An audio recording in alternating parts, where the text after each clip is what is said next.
জয় ঠাকুর, জয় মা, জয় স্বামীজি, জয় ভগ্নী নিবেদিতার জয়। আজ আমি তোমাদের কাছে তুলে ধরব ভগ্নী নিবেদিতার জীবন কাহিনী সংক্ষেপে। তো ভগ্নী নিবেদিতা হলেন স্বামী বিবেকানন্দের মানস কন্যা, স্বামী বিবেকানন্দের শিষ্যা। তো ভগ্নী নিবেদিতা একজন সমাজকর্মী, লেখিকা, শিক্ষিকা। তিনি আমাদের ভারতবর্ষকে উন্নতি করার জন্য সুদূর আয়ারল্যান্ড থেকে এসেছিলেন।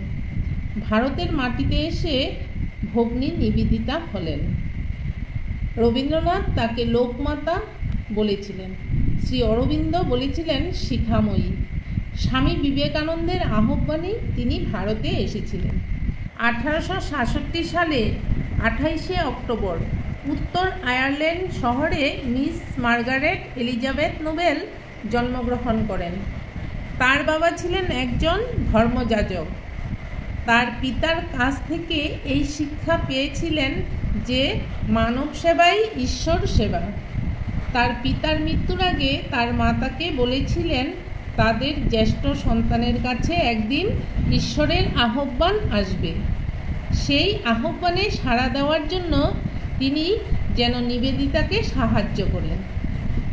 নিবেদিতার 10 বছর বয়সে পিতার মৃত্যু হয়েছিল। পিতার সেই অন্তিম বাক্যগুলি তার মনে পড়েছিল। তার জন্মের আগে গর্ভধারিণী মা ঈশ্বরের কাছে প্রার্থনা করেছিল, আমার জ্যেষ্ঠ সন্তানকে তোমার কাছে উৎসর্গ করব। সেই আহ্বান কি শুনেছেন সেই ভারতীয় সন্ন্যাসী স্বামী বিবেকানন্দ? স্বামীজি চাইতেন তার দেশের মানুষেরা যেন সকলেই বীর হয়ে উঠুক, কিন্তু যিনি তার দেশের মানুষ নন, বহু দূর বিদেশের এক নারী, তিনি স্বামীজির দেশের মানুষকে ভালোবেসেছিলেন তার দেশকে, তার দেশের মাটিকে, তার দেশের ধর্ম, ঐতিহ্য ও সংস্কৃতিকে, তার দেশের সকল কিছুকে।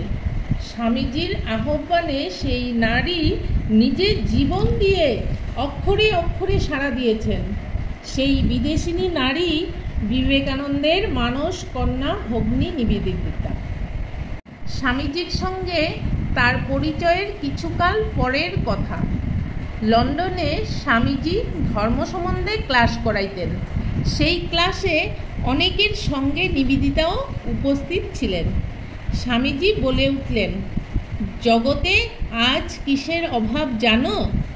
জগৎ চায় এমন বিজ্জন নরনারী যারা সদর্পে পথে দাঁড়িয়ে বলতে পারে, ঈশ্বরই আমাদের একমাত্র সম্বল। কে কে যেতে প্রস্তুত? এই রকম নানা প্রশ্ন স্বামীজি করেই চলছেন। শ্রোতারা সবাই শুনছেন। নিবেদিতার মনে হলো, স্বামীজি কি আমার কাছ থেকে প্রশ্নের উত্তরের প্রত্যাশা করছেন?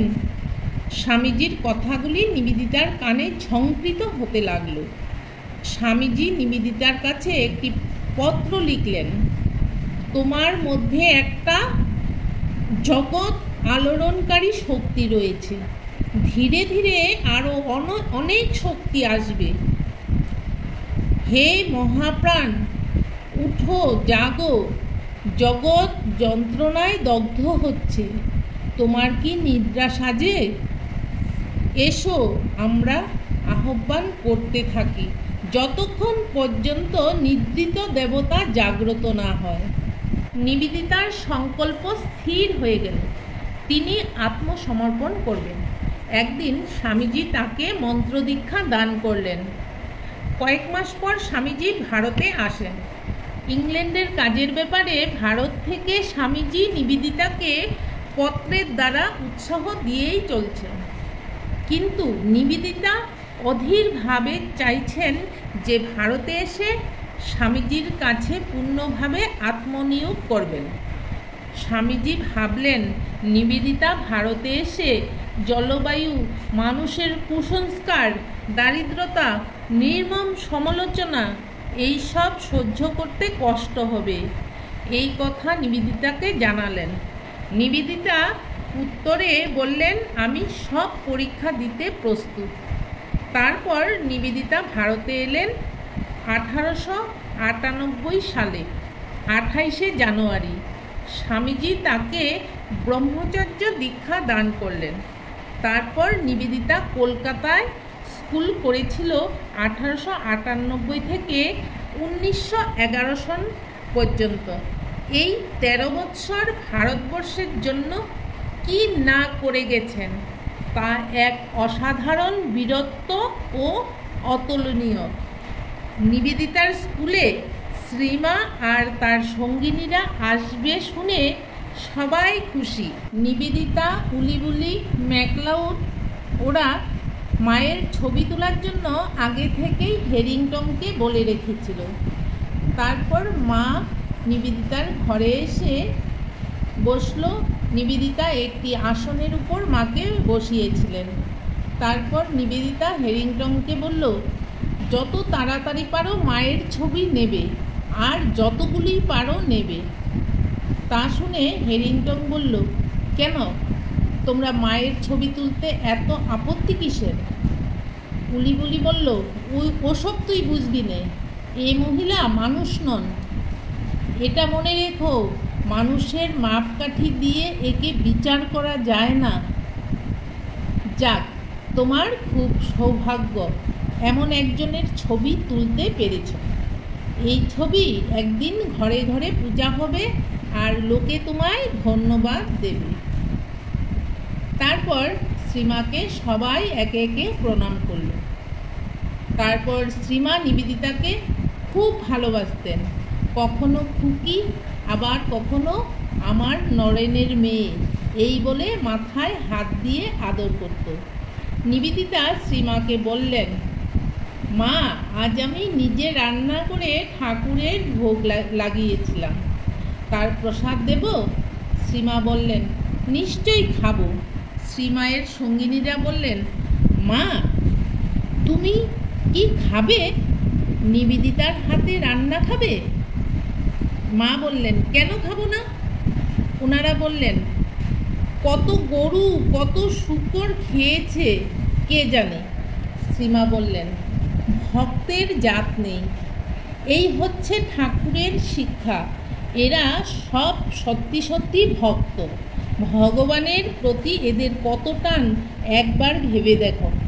নিজেদের দেশে কত সম্মান, কত ঐশ্বর্য, কত সম্পত্তি, কত প্রতিপত্তি সব ছেড়ে এত দূর দেশে থেকে এরা এসেছে শুধু ভগবানের জন্য।